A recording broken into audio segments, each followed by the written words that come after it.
let's not make it sound as though the company necessarily did anything wrong until the NCA has been able to tell us, that what exactly they did wrong. Mere size does not mean the company did anything wrong.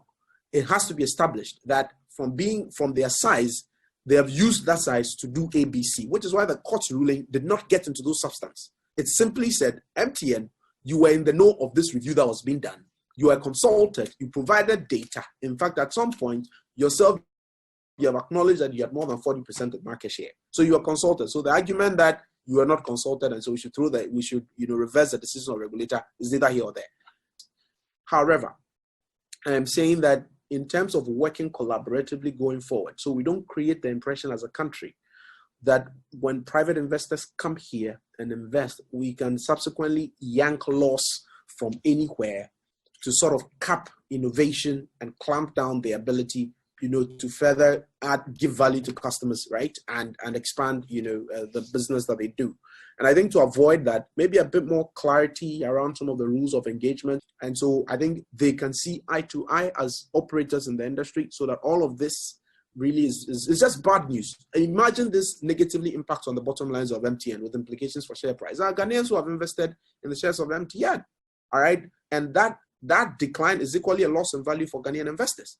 So it's not a matter of just a company operating in the space. There are forward and backward linkages and connections to the broader sectors of the economy that we have to be very cognizant of, which is why I think the regulation has got to be a bit more sensitive to these developments, and not necessarily think about only a few of the actors you have on the supply side.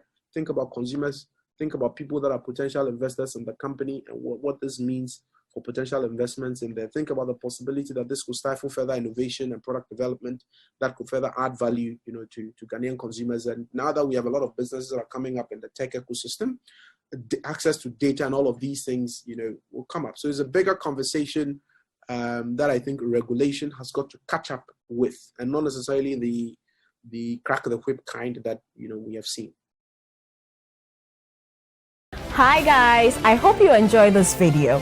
Subscribe to our Citi TV YouTube channel for more videos on the Business Dashboard. Tune in and stay updated on the key business news stories of the day with Business Dashboard every weekday at 7 p.m. only on Citi TV.